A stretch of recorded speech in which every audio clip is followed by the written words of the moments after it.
제조해보셨죠? 지금 저희 한약은 어디를 가서나 사장님들이 현장에서 다 하고 계세요. 저 역시 24년째입니다. 24년째 제가 34살에 양약제약회사 소장을 하고 이쪽에 전업한 게 34살 때로 와서 지금 57이니까 24년을 제가 하고 있습니다. 하고 있는데 저도 손수 제조를 했고 초도했고 처음에 제가 약을 배울 때는 원방기, 직각기 다 했어요. 다 다뤘어요. 지금도 제가 저희 회사에서 포장하는 것도 직원들하고 하고 있어요. 왜? 체험을 해야 되기 때문에. 과정이기 때문에 제조관리, 제조위생관리 어느 사장님이든 다 잘하실 걸로 알고 있습니다. 자, 제조관리 7-1 제조공정관리, 7- 포장 공정관리, 7-3 반품 및 재포장. 8번째가 제조위생관리 여기 왔는데 우선 제조관리부터 하겠습니다. 7-1 제조공정관리 보면 제품의 제조 단위마다 다음 사항이 포함된 제조기록서를 작성하여야 하되 제조기록서는 제조지시서와 통합하여 작성할 수 있다 이렇게 되어 있습니다. 제조기록서하고 제조를 할 때는 제조기록서 다음에 품질관리기록서 기타 등등 있죠. 이거를 직접 다 지금 작성하고 계시죠? 약사감시 받을 때 제조관리기록서 주세요 그러면 어떤 분은 그걸 모르는 분들이 있어요. 저도 초창기에는 몰랐어요. 그 할 때 예를 들어서 감초를 제조를 할 때 100kg를 투입을 했으면 100kg라고 하는 분들이 있어요 거기에. 근데 100kg는 나올 수가 없습니다. 왜? 먼지도 있고 이물질도 있고 100kg가 투입이 되다 보면 99.5라든가 이 정도의 실제 포장할 수 있는 제조할 수 있는 수량이 나와야 됩니다. 근데 또 어떤 분들은 이렇게 하다 보면 100kg 투입을 해놓고 포장은 110kg 정도라고 제조관리서를 해놓은 분들도 계세요. 혹 드러날 수도 있겠죠. 그러나 관에서는 그걸 인정을 못합니다. 이거 제대로 안 했구나 할 수도 있기 때문에 해보면 약재는 감량이 다 나죠. 그렇기 때문에 거기에 신경을 좀 써주시고요. 제품명은 감초 하면 감초가 돼 있죠. 다음에 제조번호. 제조번호는 각 회사마다 다 다릅니다. 이거는 관이나 협회나 누가 번호를 배정해 주는 게 아니고 스스로 제약회사, 제조회사에서 하기 때문에 다 다릅니다. 제조연월일 및 사용기간. 제조연월일은 포장하는 날을 제조하는 날을 제조연월일을 하시면 되고 다음에 사용기간은 제조하는 거는 36개월입니다. 3년입니다. 3년이기 때문에 포장일로부터 3년 하시던가 아니면 2013년 오늘이 23일이죠. 그러면 3년 후에 날짜를 거기에 기록해 주시면 됩니다. 사용기간이요. 제조 단위는 식품의약품안정청으로부터 회사마다 받은 품목 허가 받을 때 받은 게 있습니다. 예를 들어 감초를 500g 포장을 하겠다, 600g 포장을 하겠다, 1kg 포장하겠다, 1kg 200 하겠다, 또는 3kg 하겠다. 이렇게 허가 받으신 게 있죠. 또 녹용 같은 경우에는 600g, 300g, 75g 두냥 이렇게 받으신 게 있을 겁니다. 이걸로 그대로 포장을 해야만이 위법이 아닌데 허가는 600g 받고 나름대로 1800g도 하고 2400g도 하고 이렇게 하는 분들도 혹 있을 걸로 저는 알고 있습니다. 근데 이게 문제가 되면 문제가 되기 때문에 꼭 품목 허가 받고 포장 단위도 허가 받은 대로 그렇게 하시면 됩니다. 다음 원료약품의 분량, 제조 단위당 및 사용량 및 시험 번호와 실사용량이 기준량과 다를 경우에는 그 사유 및 산출 근거를 제출해야 됩니다. 원료약품의 분량 아까 말씀드렸죠? 100kg 돼 있고 그러니까 이런 거는 그때 포장할 때마다 다르기 때문에 잘 보시면 압니다. 다음 5번째, 주요 공정서에서의 작업원의 성명, 확인자의 성명, 작업 연월일 및 작업 시간. 이거는 그 공정서에 보면 차후에 나오거든요. 작업원의 성명, 어느 분들이 작업을 했는지 이게 들어가야 되고요. 그 다음에 확인자의 서명이 들어가야 됩니다. 서명. 다음 작업 연월일 및 작업 시간이 들어갑니다. 몇 년 몇 일 했고 몇 시에 이걸 했다는 거를 이게 들어가야 됩니다. 그렇기 때문에 GMP는 서류 작업이 굉장히 중요합니다. 그렇기 때문에 GMP를 하시는데 오늘 이 자리에 사장님 지난번에 저희가 GMP 자문위원회 회의를 했는데 거기에서 어떤 얘기가 나왔냐면 이 한약 제조업 사장님들이 GMP에 대해서 너무 모른다. 왜? 교육을 안 받기 때문에. 직원분들만 교육을 받고 나름대로 직원분들은 여러 번 반복 교육을 받았기 때문에 잘 아는데 사장님들은 GMP에 대해서 너무 몰라서 어떤 업무를 하는데 부족한 점이 있을 수도 있으니까 이번에는 될 수 있는 사장님들이 와서 한번 받았으면 좋겠다 하는 얘기가 있었기 때문에 저희가 공문 보낼 때 될 수 있는 사장님들도 한번 참여를 해주셨으면 합니다 하는 공문을 보내서 사장님들도 오실 것도 같아요. 그리고 실무 담당하시는 실무자님도 참석을 하셨는데 좋습니다. 그 모든 거를 서류라든가 완벽하게 하시기 위해서 실무자님도 와야 되기 때문에 그냥 또 좋고요. 교육이 충실하게 여기에 보시면 확인자 서명, 작업 연월일 및 작업 시간까지 들어가게 되어 있습니다.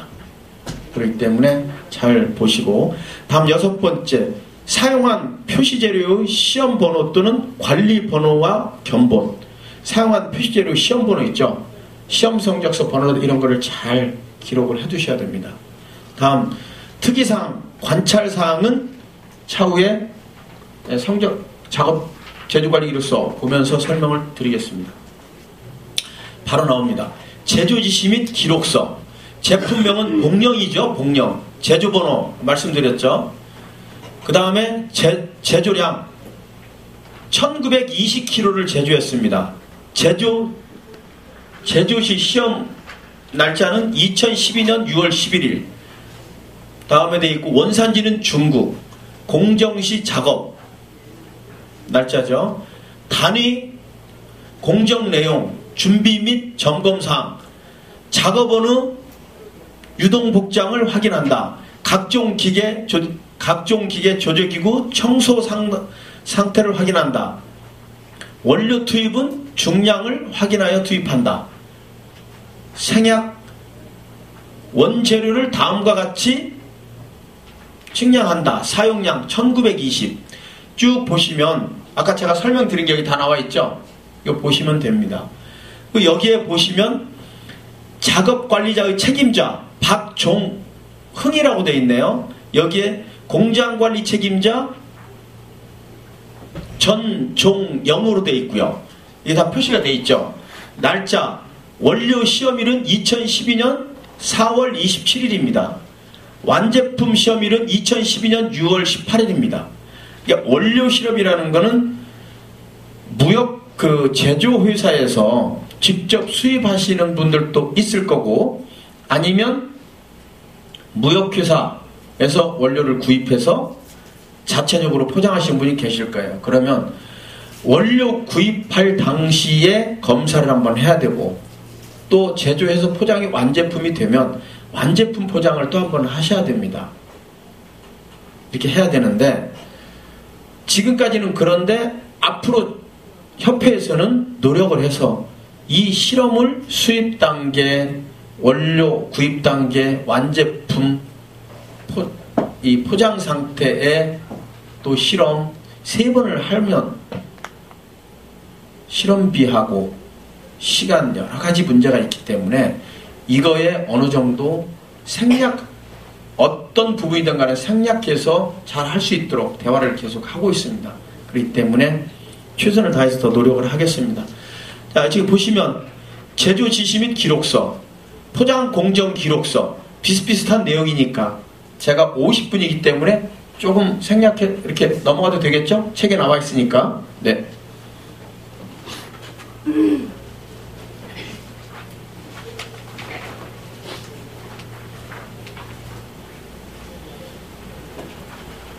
왜 떠나? 응, 근데 왜 이게 나와?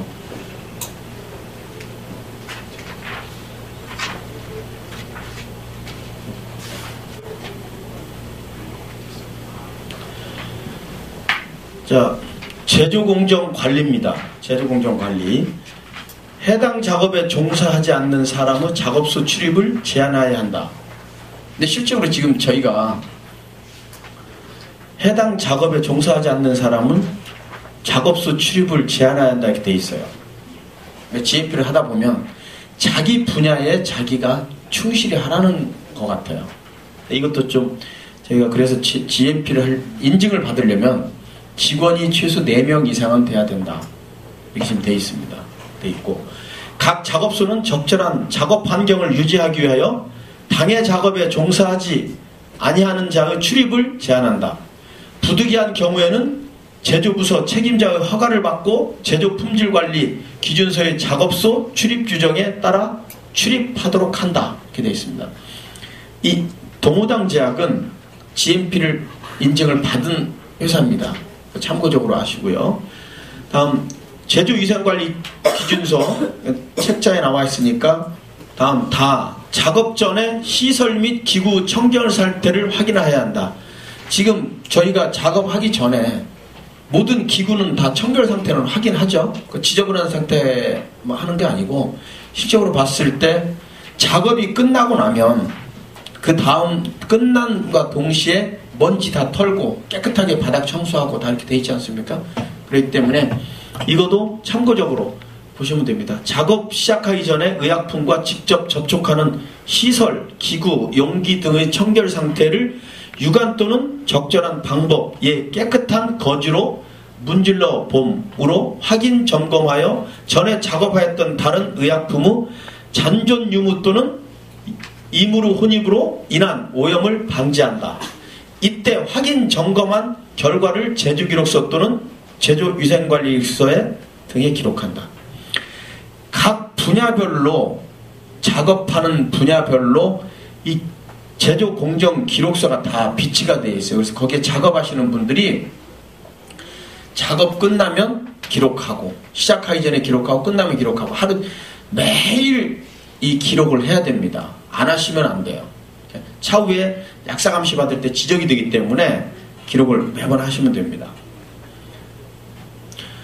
라번 혼돈이 우려되는 품목의 경우 작업 중인 작업실과 보관용기 및 기계 설비에는 제품명과 제조번호 등을 표시해야 된다. 이렇게 되어 있어요. 혼돈이 우려되는 품목의 경우 예를 들어서 당귀하고 강화리 모르는 분들은 어떻게 됩니까? 구별 못하는 경우가 있어요. 당귀하고 강화리 슬라이스 되어 있는 면도 비슷하고 그렇죠? 그거는 잘못하면 약이 혼합이 될 수 있기 때문에 그걸 잘 분류를 하셔야 될 겁니다. 녹용 같은 경우에도 원산지별로 다른데 당 코스트도 다르고 다 다른데 보면 일반인은 몰라도 그 전문가는 다 아시잖아요. 네, 러시아 거하고 중국 거하고 뉴질랜드 거하고 이게 혼합이 됐을 경우는 문제가 됩니다. 혼합이 됐을 경우 그럴 때 정확하게 분류를 하시고 해야 된다는 거죠. 자, 한 개 로또 의약품을 생산하는 동안 사용되는 모든 혼합용기, 저장용기, 공정라인 및 중요기계에 대해서는 적절히 표시하여 언제라도 그 내용물과 필요하다면 그 로또의 진행 단계를 알 수 있도록 해야 된다 되어 있습니다. 약재를 당귀를 60kg 포장을 하는데 이게 많이 나온 거예요. 그럼 어떻습니까? 다른 약재가 혼합이 된 거죠. 60kg면 60kg, 58kg, 59kg 이게 나와야 정상인데 60kg를 투입을 했는데 이게 62kg, 61kg 나왔다는 거죠. 그러면 저도 회사에 자동 기계가 있는데 자동 라인에서 약재가 들어오다 청소를 깨끗하게 에어로 하지 않으면 다른 약재들이 요소요소에 껴 있어가지고 다른 약재하고 혼합이 되더라고요. 그 저희 같은 경우는 어떻게 하냐면 약을 포장을 끝내고 난 다음에 에어로 한번 다 하기 전에 공유전을 한 2, 3분을 시켜봐요. 약이 나와요. 약이 나와요. 그리고 에어로 싹 청소를 해요. 이 계속 반복돼서 제대로 하지 않으면 이물질이 아니고 다른 약과 혼합이 된다는 거죠. 이게 차후에 문제가 될 수 있기 때문에 철저하게 좀 잘해 주시고요. 주요 기계는 분명하게 구분할 수 있는 번호나 코드를 부여하여 각 로또 의약품을 제조할 때 사용한 특정 기계를 해당 제조기록서에 기록해야 한다. 제조기록서에 다 기록을 하셔야 됩니다. 그래서 여기에 보면 작업 지시서 품명 숙지왕, 제조번호, 작업 연월일 다 나와 있죠. 하시면 됩니다. 그 다음에 작업 표시서, 복령, 제조번호, 제조일자 다 돼 있죠. 다음 제조공정관리, 원료 한약재 관리번호입니다. 원료 한약재의 기원 아시죠? 다음에 산지, 채취 시기 등이 동일하여 채취상의 균일성이 기대되는 각 납품 단가별로 관리번호를 설정하는 것을 원칙으로 한다. 이렇게 되어 있습니다. 납품 단위별로 관리번호를 설정하는 것을 원칙으로 한다. 철저하게 지켜주셔야 됩니다. 다음 원료 한약재의 관리를 위하여 함축된 의미의 관리번호를 부여한다. 원료 한약재의 관리를 위해서 너무 이 관리번호가 길다 보면 관리를 잘 못하시겠죠. 그러니까 예를 들어서 오늘이 2013년이죠. 그럼 2013으로 하시지 말고 13 05 23 뭐 이런 식으로 하면 되지 않겠습니까? 뭐 2013-는 이렇게 길게 모든 거를 나가다 보면 차후에 관리하는데 문제가 될 수 있기 때문에 최대한 함축된 의미로 하는 게 좋다 이겁니다. 채취상의 균일성은 그 기온과 산지 및 채취 시기가 동일하여 품질이 동질하다고 인정하는 것을 말한다. 따라서 원료 구매 시 동일한 납품업체가 일시에 납품한 원료에 대하여 만약 서로 다른 산지나 시기로 구성되어 있다면 각각 관리번호를 부여하여 품질관리 실험을 실시한다. 이거는 납품하는 데라고 얘기하는 거는 무역 수입을 많이 해서 이제 예를 들어서 수입업자가 10톤을 가져왔으면 10톤을 보통 약이 들어올 때 수입하는 분들 여기 계시죠? 보통 한 콘테이너에 15톤에서 한 20톤 정도 들어가는 것 같아요. 평균. 그러면 15톤을 가져왔으면 그 사람이 가져온 분이 모두 15톤을 제조를 하면 좋은데 그걸 가지고 와서 이렇게 판매하는 분들이 있어요. 근데 이것도 원래는 안 되게 돼 있습니다. 그건 아셔야 돼요. 왜냐? 제조하는 분이 약재를 수입해 당시에는 본인이 제조를 하겠다고 해서 들어온 겁니다. 그런데 이거를 다른 제약회사에다가 판매하고 있어요, 지금. 이게 불법입니다.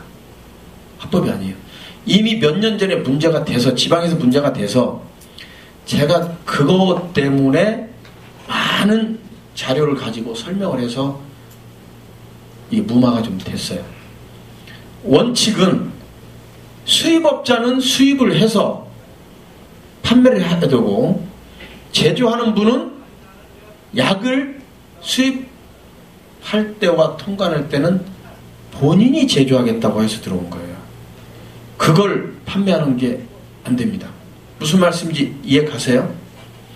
이러기 때문에 사장님들이 오셔야 된다고 한 겁니다. 지금 이런 개념을 모르는 분이 많아요. 왜? 제조하는 분이 수입을 할 당시에 검사 항목이 생략되는 경우가 있습니다. 그렇지 않나요? 수입하시는 분, 그죠? 검사 항목이 생략돼요. 근데 무역회사에서 수입할 당시에는 검사 항목이 생략되는 게 없이 다 검사를 받아야 돼요. 그러한 그 제조, 자사용으로 들어왔어요. 자사용. 그러니까 참고를 하세요. 자사용. 제가 지금 그 말씀드리는 거는 모르는 분들이 있고 하기 때문에 설명을 드리는 거예요. 그래서 전에도 한 3년 전에도 문제가 됐는데 어떤 상황이 됐느냐? 아니 나만 그렇습니까? 다른 분들 다 수입해다가 다 팔고 있는데 왜 나만 그렇습니까? 그래서 나만이 아니고 현실이기 때문에 더 이상 확대하지 않으면 좋겠다 이제 된 겁니다. 어디라고는 또 그러니까 이렇게 하시고 다음 하여튼 납품업체가 만약 이러한 사실과 무관하게 일관 납품하는 경우가 없도록 하고 납품업자 교육을 통하여 각각 구별되어 납품될 수 있도록 해야 한다. 납품업자는 재배농가의 채취사항의 균일성을 보증할 수 있는 자료를 확보하기 위하여 노력해야 한다.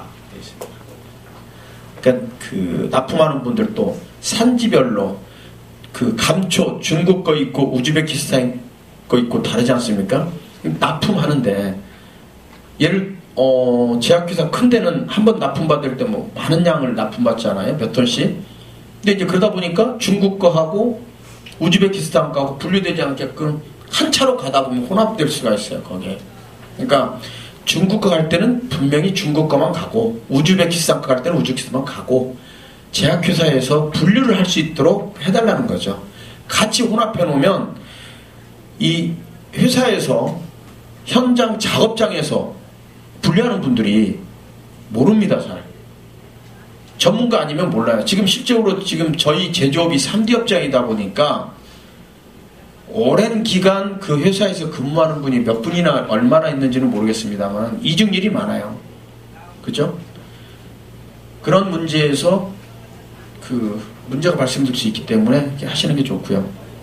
그 다음에 녹용 같은 경우에도 보면 뉴질랜드 한 박스, 러시아 거 한 박스, 중국 거 한 박스 이러다가 그 또 슬라이스 작업하는데 사장님이 직접 하면 모르는데 직원들 모르는 분이 하다 보면 그게 러시아 거 작업하세요 그랬는데 중국 거 하고 이렇게 같이 하다가 작업 최종적으로 포장 작업하는 데서 혼합될 수 있는 상황이 있기 때문에 정확하게 분류를 해주시고 특히 저온 창고 같은 경우에 녹용하시는 분들은 지금 평수를 제가 저온 창고 평수를 원래는 몇십 평이 있었는데 그걸 계속 노력해서 최종적으로 3평까지는 돼야 된다고 그랬는데 녹용하는 분들이 3평까지는 너무 많았어요. 지금 보니까 1평, 2평이에요. 그래도 충분해요. 그래서 지금 평수를 없앴어요. 우리 한약 제조업 하시는 분들도 평수를 없앴기 때문에 저온 창고는 자율적으로 하시면 돼요. 그리고 온도를 잘 맞추면 되고 근데 녹용하신 분부터 이 녹용을 러시아 거, 중국 거, 뉴질랜드 거 다 취급하실 거예요. 그러면 저온 창고에 넣어놓을 때 잘 혼합되지 않도록 분류를 잘 해서 할 수 있도록 그렇게 해주세요. 제가 이 기본 교육이 끝나고 나면 GMP 심화 교육 1:1 컨설팅을 할 겁니다. 예를 들어서 어느 그 회사에서 GMP를 하겠으니까 한번 와서 봐주세요. 제가 갈 거예요. 저도 가고 못 갈 수도 있죠. 제가 전국을 다닐 수는 없으니까 가는데 보면 제가 이제 사전을 할 겁니다. 지금 매뉴얼이가 확정된 건 거의 없어요. 알아서 자체적으로 할 수 있도록 돼 있거든요. 그러니까 최선을 다해서 제가 모범 답안을 나름대로 만들고 많은 분들이 GMP 인증을 받는데 도움이 될 수 있도록 그렇게 하겠습니다. 네. 다음 완제품 제조단위 1개 이상의 관리단위의 원료 약품을 가지고 동일한 제조 공정을 거쳐 제조한 것을 하나의 제조 단위로 한다. 돼 있죠. 원료 약품을 가지고 동일한 제조 공정을 거쳐 제조한 것을 하나의 제조 단위로 한다. 이렇게 돼 있습니다. 제조 단위는 배지 또는 로트라는 돼 있죠. 로또라고도 하며 균질성을 가진 하나의 제조 작업량을 말한다. 저희가 지금 흔히 얘기할 때 로또 번호 다 그렇게 얘기를 하시죠. 로또 번호. 하시고, 다음 제조 단위는 전체 제조 공정 중 균질성을 확보하는 공정의 일회 처리량으로 결정되며 임으로 결정하는 것이 아니다. 여기는 제조 단위는 전체 제조 공정 중 균질성을 확보하는 공정을 일회 처리량으로 결정된다는 얘기입니다. 아까 제가 말씀드렸죠. 처리할 수 있는 양 되며 임으로 결정하는 것이 아니다. 실질적으로 지금 저희가 회사에서 이걸 다 못 지키고 있죠. 왜냐? 직원이 한계가 있어요. 작업장에, 작업에. 보면, 저도 해보면 하루에 작업할 수 있는 양이 1000근에서 1500근이에요. 1500근 포장하려면 직원이 4명이 붙어야 돼요. 4명이. 왜? 자, 먼지, 이 원료 확인해야 되죠. 투입구에 넣어서 다 이물질 걸르고 먼지 날리고 다 해야 되죠. 앉아가지고 어떡합니까? 수작업으로 포장하는 데 있고, 아니면 기계 저는 5,500만원 주고 자동화 기계를 2003년도인가 제가 구입을 했어요. 이게 속을 더 썩이는 거예요. 중간에 고장 나버리면 이게 문제가 되고, 약을 100근, 200근씩 포장하다 보면 위로 올라갔다 밑으로 내려왔다 하고 에어로 청소하는 시간만 해도 30분 걸려요. 그래서 저희는 이 기계를 분류를 해놨어요. 기계가 이렇게 3등분되어 있는데 완벽하게 이 자동 계량기 발만 딱 누르면 이 투입구에 들어와서 600g 맞추면 600g, 500g 이걸 아예 빼놨어요. 복잡해서. 어떻게 했느냐? 먼지 털고 이물질 제거하고 거기에 자석이 다 붙어서 다 걸러내게 되어 있습니다. 이런 과정 할 수 있도록 되어 있는데 1500건 하는데 아줌마들 4분이 붙어야 돼요. 해보니까. 한 분은 계속 먼지 털어야 되죠. 또 한 분은 앉아서 이거 계속 이 약재를 담아야 되잖아요. 비닐봉투에 담아야 되죠. 한 분은 저울에 앉아가지고 계속 계량 측정해야 돼요. 구람해야 되니까. 또 한 분은 뭐하냐? 실링기 앉아가지고 계속 찍어내야 돼요. 찍어내고 또 이제 어느 정도 하고 나면 와서 또 마대나 박스에 담아야 되고 1500건 해야 되는데 실질적으로 봤을 경우에 감초나 이런 거를 제 현실이 어떻습니까? 한 노트 가지고 계속 하잖아요. 실험했기 때문에 비용이 많이 들어가기 때문에 이게 현실이에요. 감초 5000건 하도 노트번호가 똑같고 지금 문제가 되고 있는 게 2013년 5월 23일 오늘 포장하면 오늘 포장만 노트번호가 나와야 되고 실험을 이걸로만 하라는 거죠. 1500건 했으면 1500건의 노트번호가 나와야 되고 내일 하면 내일 또 검사를 해야 되고 노트번호가 달라요. 24일로 돼야 돼요. 근데 GMP를 하면 참 저도 걱정스러운 게 이게 철저한 관리, 서류 관리죠. 이게 서류. 그래서 실험도 2013년 5월 23일 날 오늘 포장한 거는 완제품 포장을 해야 되고 내일 한 거는 내일 또 해야 돼요. 이게 원칙이에요. 그래서 나름대로 하여튼 제가 뭐라고 말씀을 못 드립니다만은 최대한 노력을 해서 여러분들이 조금이라도 도움이 될 수 있는 방향을 찾도록 최선을 다하겠습니다. 녹용도 마찬가지입니다. 녹용도 오늘 작업량이 있고 내일 작업량이 있으면 로또 번호가 다 달라야 돼요. 근데 저희 현실은 그렇잖아요. 저도 그래요. 2012년 11월 달에 실험한 데이터를 가지고 2013년도 포장하고 하고 있잖아요. 이게 현실이에요. 제가 회장이기 때문에 뭐 여러분하고 저하고는 거리낌이 없잖아요. 얘기하는 겁니다. 뭐 여기 지금 누가 뭐래도 저는 가서 그걸 얘기를 합니다. 왜? 이게 한약계의 현실인데 GMP의 서류 심사가 완벽히 돼야 된다. 차후에 GMP 회사가 문제가 있다는 매스컴이 나오면 한약은 어떻게 되느냐? 폭탄 맞는다고 했어요. 제가 지금 강력히 요구하는 것도 제조관리자 확대하세요. 그 다음에 품질, 기준치 잘못되어 있는 거 재개정하세요. 지금 하고 있는 게 있어요. 경희대학교 최우영 교수한테 연구용역에 가서 114 품목이 연구용 과제로 지금 돼서 국산 수입 다 재조정을 하고 있습니다. 다음에 실질적으로 저희가 GMP를 받아들여서 할 수 있도록 합시다. 그럼 때에 따라서는 좋은 대화도 가지만 때에 따라서는 의견 충돌 있겠죠.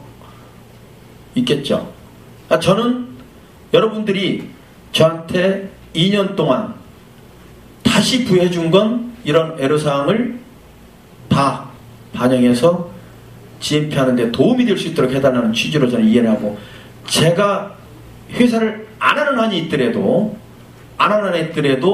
절대 회원들을 배신하지는 않겠다. 저는 어디 가서나 그 얘기를 합니다.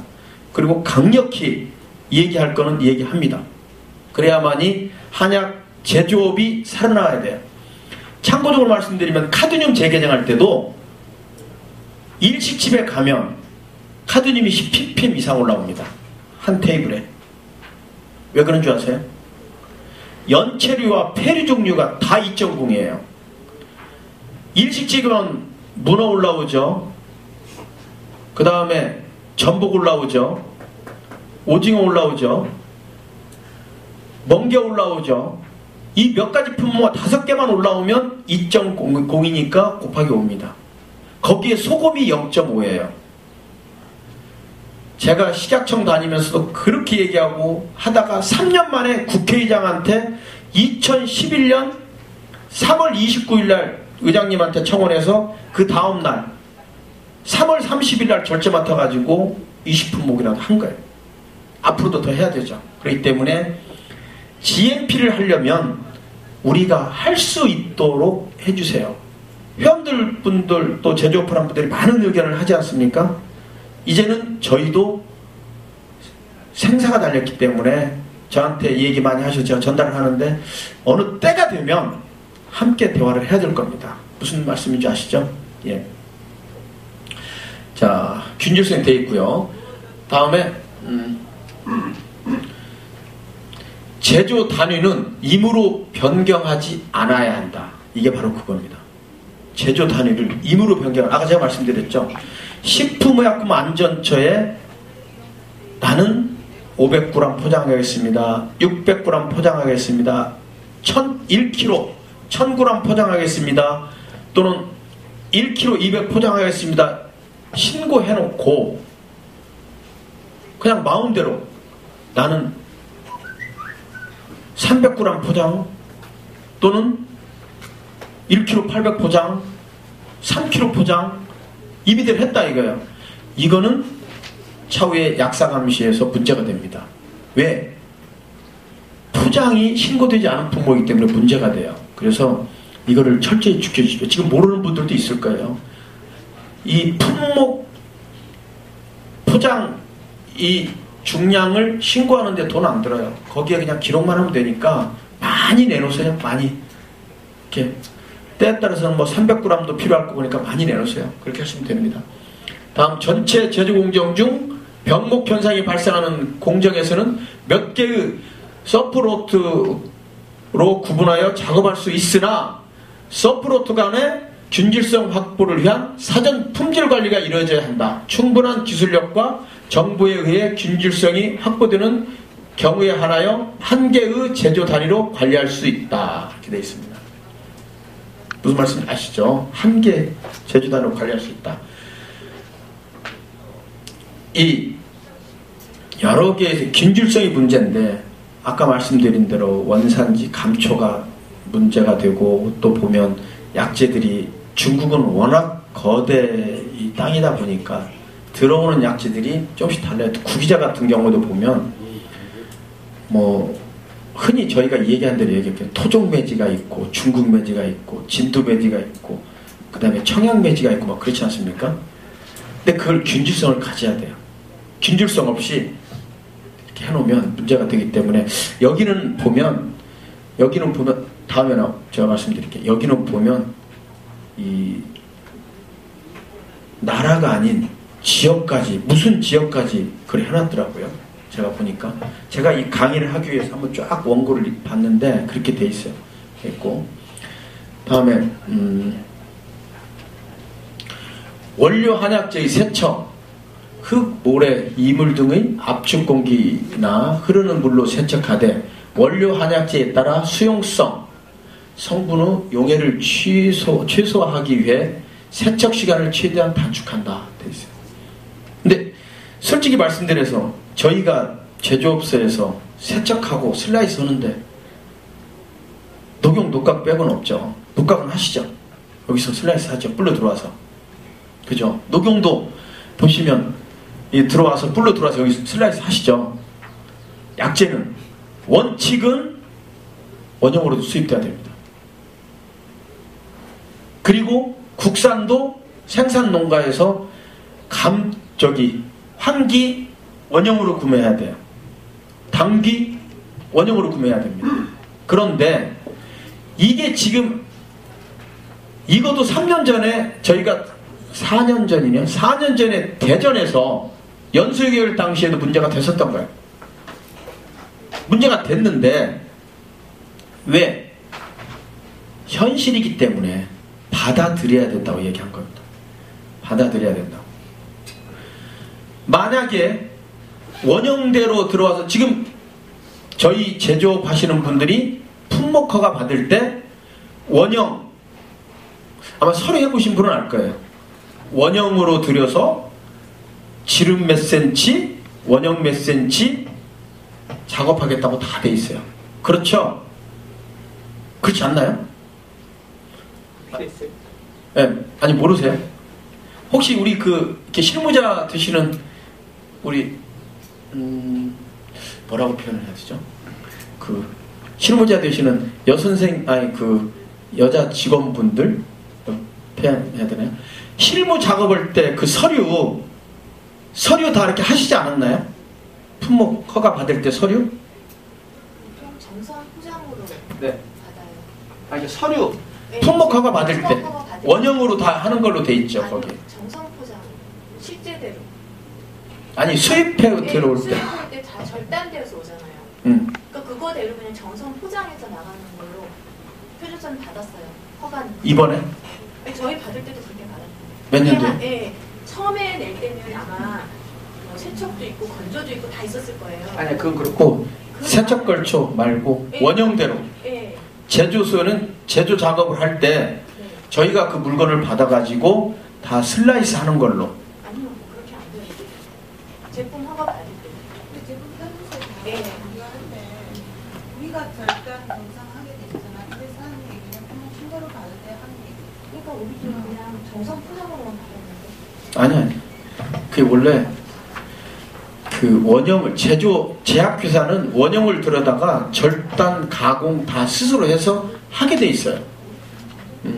제조 생약을 들여다가 쨌던 생약으로 제조를 한 거죠. 네, 제조를 하게 돼 있어요. 그렇기 때문에 들여다가 제조라는 거는 원 상태를 갖다가 가공하는 걸 제조라고 그러거든요. 그게 돼 있는데 그 문제도 풀어야 돼요. 그 문제도 더 풀어야 돼요.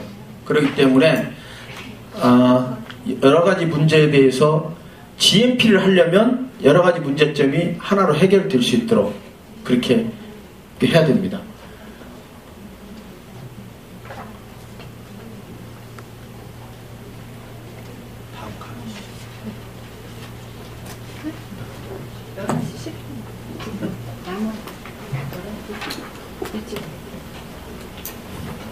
이 강의를 16시간에 이 강의를 해야 돼. 하루에 8시간, 이틀에 16시간 하려고 하니까 부족하네.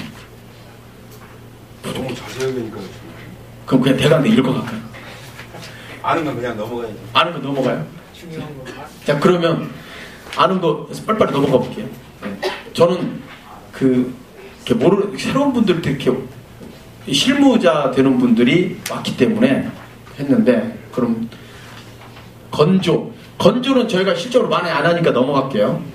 다음 세척용수 및 제조용수로는 상수를 사용한다.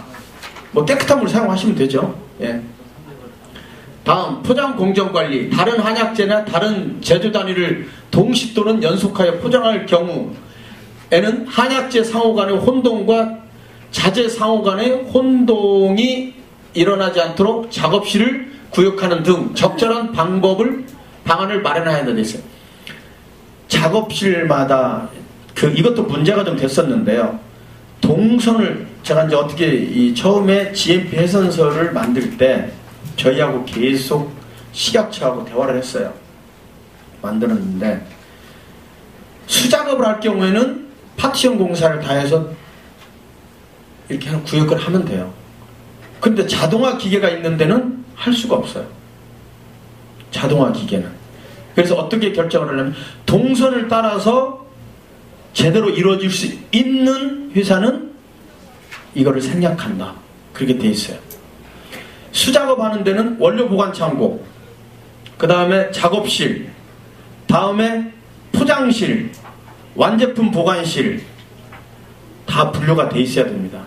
근데 이거를 이 자동화 라인이 있는 데는 한 라인으로 돌아가기 때문에 그냥 생략한다. 이렇게 돼 있으니까 그 차후에 GMP를 인증을 받겠다고 신청을 하면 심화교육 1:1 업체 컨설팅 교육을 갈 때 보고 저희가 식약처하고 대화를 할게요. 그래서 넘어가겠습니다. 포장 공정관리. 혼돈이 우려되는 품목의 경우 포장 작업 중인 작업실, 포장 라인 또는 기계 설비에는 제품명과 제조번호를 표시해야 한다. 다 하고 계시죠?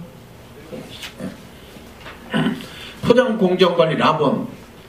이거 보시죠. 포장 지시 및 기록서. 포장 지시 및 기록서는 제품명, 사용기간, 포장일자, 제조번호, 포장단위, 포장지시자, 포장지시서, 포장기록서. 이거를 매일 작성하셔야 돼요. 매일 작성하시지 않으면 이게 문제가 됩니다. 작업할 때마다 다 기록을 하셔야 돼요. 포장 공정관리. 별 문제 없으시니까 보시면 아까 제가 말씀드렸죠. 이 중국이라고만 안 있고 아니라고까지 돼 있어요. 여기는. 그러니까 보면 품목은 복령인데 원산지는 중국 안위, 제품명이 복령인데 동호당으로 되어 있네. 제품명이 복령이에요. 회사가 동호당이고 중량이 500g입니다. 그 다음에 제조번호, 사용기간 다 되어 있죠. 다음 포장 공정관리. 포장 작업이 완료된 완제품은 품질부서 적합 판정이 나올 때까지 다른 제품과 혼동되지 않도록 보관해야 한다. 이게 무슨 얘기냐면요. 완제품 실험입니다. 완제품 실험. 포장 작업이 완료된 제품은 포장 작업이 완료됐잖아요. 제품은 품질부서 적합한 판정 실험입니다. 품질부서 적합한 판정이 나올 때까지 다른 제품과 혼동되지 않도록 보관해야 한다. 이게 완제품 보관 창고가 품목별로 돼 있어야 돼요. 품목별로. 녹용 같은 경우에는 한 품목이기 때문에 페이스가 적어도 됩니다. 근데 약재는 많은 분들이 몇백 가지씩 다 취급하고 있어요. 식약처가 대화를 할 때 품목에 따라서, 왜냐하면 녹용하는 분들의 제가 예를 계속 들었어요. 한 품목 하는데 100평이 뭐가 필요 있습니까? 60평이 뭐가 필요 있습니까? 한 품목인데. 그러면 어떻게 해야 되겠습니까? 품목에 따라서 면적을 결정합시다. 그리고 실적으로 봤을 때 이 약재하는 것 이렇게 보면 저희가 GMP를 하면 지금처럼 저도 270가지 품목을 가지고 있어요. 그런데 GMP 하면 270가지 못합니다. 270가지 매일 포장을 서류하고 이걸 못해요. 제가 제약교사에 소장을 했습니다. 양약제약교사에 제가 소장을 했는데요. 양약 제약회사는 거대 메이저급의 제약회사도 보통 70까지 이 정도밖에 안 돼요. 웬만한 회사는 시험까지 정도입니다. 그걸 계속 왜? 많이 쓰니까. 지금 보면 제일 병원에 가면 제일 많이 사용되는 게 소염제거든요. 다 건데 그 제품이 성분이 메릴투세키스인데 그 한 품목만 가져도 엄청난 매출이 일어나는 거예요. 그렇기 때문에 가능한데 우리는 한약은 어떻습니까? 감초, 약방의 감초라고 그러는데 이 감초를 얼마나 사용합니까? 1년 매출이 한약 지금 현재 보면 전체 한약 수입 시장을 보면 연 5천억이 안 됩니다. 전에보다 투부했잖아요. 왜 그런 현상이 났느냐? 잘못 든 기준치. 이게 국민들한테 잘못 받아들여진 거예요. 한약은 중금속 덩어리다. 이게 문제가 됐고 또 이 의사들이 병원에 가면 한약 복용하지 마세요. 간 나빠집니다. 심지어 제가 가서 저 1년에 한 번씩 종합검사를 받아요. 서울대학병원, 원자력병원에서 다 종합검사를 받는데 앉아서 얘기하다 보면 한약 드세요? 제가 갔는데도 그런 얘기를 했어요. 예, 먹습니다. 저는 그렇게 얘기합니다. 제가 2011년도 국회에서도 그 패널로 참석해서 카드뇽 그거 할 때 제가 무슨 얘기를 그랬지 않습니까? 그때 당시에 제가 56이었어요. 55. 내가 55인데 어디 가면 40대로 봅니다. 왜? 매일같이 한약을 복용합니다. 건강하잖아요. 그렇게 얘기를 했다. 그 국회 그때 그 패널 그 참석해서 얘기할 때 우셨어요 다. 이 의사들이 잘못 표현을 했기 때문에 이런 현상이 오니까 저희는 다 얘기를 해야 됩니다. 잘할 수 있도록. 아시죠? 예. 그리고 보면 여기에 보면 반제품 시험대기 보관소, 반제품, 완제품 보관소. 반제품이라는 건 아직 포장하지 않은 겁니다. 원료 보관 창고예요. 그 다음에 완제품 보관 창고. 이게 완제품 품질이 되기 전까지는 대기를 해야 됩니다. 원료 보관 창고. 원료 보관 창고 아시죠? 그 다음에 반품 및 부적합품 보관 장소. 이게 다 따로따로 있어야 돼. 하다 보면 반품 및 부적합품 보관 장소. 완제품 포장을 했는데 검사 의뢰했는데 부적합 나왔어요. 지금 어떻게 하시죠? 판매하잖아요. 저희는. 왜? 현실이니까. 저는 가서 얘기해요. 해야죠. 현실을 반영을 하려면 계속 두드려야 이게 열리잖아요. 안 열리면 안 되잖아요. 왜? 저는 이렇게 얘기를 하죠. 왜? 양약은 원료가 믹서돼서 들어와서 그 공정성을 인정할 수 있으나 한약재는 같은 집원에서 200평이라는 같은 집원에서 약재가 수확을 하더라도 다르다. 다르지 않습니까? 그러면 200g, 300g으로 우리 여기 의수협에 백 박사님 계시지만 백사님 계시고 여기 하지만 샘플이 300g 가지고 검사하는 거예요. 실 하는 건 150g 정도 들어갈 겁니다. 한 300g 하는데 그걸 검사해서 부적합 났는데 10톤이 들어왔으면 10톤이 어떻게 됩니까? 부적합. 폐기 내지는 반송이에요. 쉽지 않잖아요. 또 해보던가 팔아야죠. 근데 이게 원래 저는 이걸 하라는 게 아니고 원칙은 부적합입니다. 한 번 더 해보고 샘플 검사도 해보고 다 하잖아요. 해보면 이게 달라요. 저도 검사를 해봤습니다만은 한 번 의뢰해서 부적합 나온 건 또 다른 마대에서 갖다 해보면 적합 나오는 게 있어요. 그렇기 때문에 하여튼 계속 노력을 해야죠. 어떻게? 현실에 맞게 해서 해야 됩니다. 그리고 제일 중요한 건 기준치 재조정을 해야죠. 잘못되어 있는 거 할 겁니다. 네. 산수유 중국 거였고요. 네. 다음은 포장 공정관리, 한약재 용기나 포장에 대하여 필요한 경우에는 기밀 또는 밀봉 등의 시험 검사를 해야 한다. 밀봉 등의 시험 검사를 해야 돼 있고요. 예. 다음 포장 공정 관리, 포장 공정 기록서라고 또 있습니다. 포장 공정 기록서 이렇게 보시면 다 돼 있고요.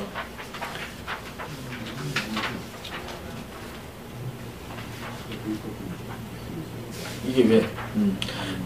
반품 및 재포장, 반품된 제품에 대하여는 품목명, 제조번호, 수량, 반품사유, 반품업소 및 반품일자와 그 처리 내용 및 처리일자 등 반품에 관한 내용을 기록해야 한다 돼 있어요. 반품 처리에 대한 절차 등은 반품 처리 규정 내지 불만 처리 규정에서 정한다 이렇게 돼 있습니다. 반품된 제품은 제조업소의 제조 및 보관 조건을 벗어난 일반적인 환경에 노출됐다가 다시 돌아오게 되므로 그 안전성에 대한 주의를 기울여야 한다 돼 있습니다. 이 중요한 게 반품된 제품은 제조업소의 제조 및 보관 조건을 벗어난 일반적인 환경에 노출되었다가 다시 돌아오게 되므로 그 안전성에 대한 주의를 기울여야 한다. 부적합품이 반송됐다가 다시 들어온다. 뭐 이런 취지도 됩니다. 그렇기 때문에 반품은 내용 물건이 개봉된 경우와 그렇지 않는 경우가 있으므로 반품에 대한 적절한 조치를 해야 하고 어떤 경우라도 반품된 제품은 전수검사를 통하여 그 품질 보존에 힘써야 한다. 전수검사 해야 됩니다. 예. 반품 및 재포장, 유통 과정에서 반품된 제품으로서 다음 사항을 모두 만족할 경우에는 재입고 또는 재포장할 수 있다. 예, 이거 한번 보시죠. 적절한 조건에서 보관되었다는 것이 확인된 경우, 적절한 곳은 저온 창고 얘기하는 겁니다. 그렇지 않으면 그 보관되어 있는 면적이 온도를 맞출 수 있도록 에어컨을 시설을 잘 해놓던가 저온 창고에 있던가 이런 거를 말씀드리는 겁니다. 직접 용기가 파손되지 않는 경우, 사용 기간이 충분히 남아있는 경우, 시험 검사 결과 품질 기준에 맞다는 것이 확인된 경우입니다. 시험 검사 결과 품질에 맞다는 것이 확인된 경우. 근데 이건 검사 결과 품질에 맞다는 것이 확인된 경우. 하여튼 이걸 입증을 하려면 좀 어렵습니다만은 저기를 한번 해보겠습니다.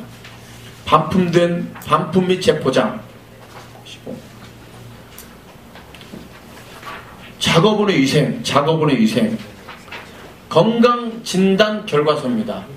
검진 항목 및 결과입니다. 돼 있으시죠? 이거는 여기는 장훈군 보건소장이 발행한 겁니다. 장훈군 보건소장. 작업소 위생관리 잘 보시고요. 작업소 위생관리는 오염과 혼돈을 방지하기 위하여 정리동선을 잘하고 청결을 유지할 수 있도록 청소해야 한다. 위생관리입니다. 작업소 위생관리 돼 있죠? 작업소 위생관리. 이거 보면 그 GMP 받기 위해서 다 시설 기구들이고요. 책 보시면 되고요. 예. 제조 설비 세척,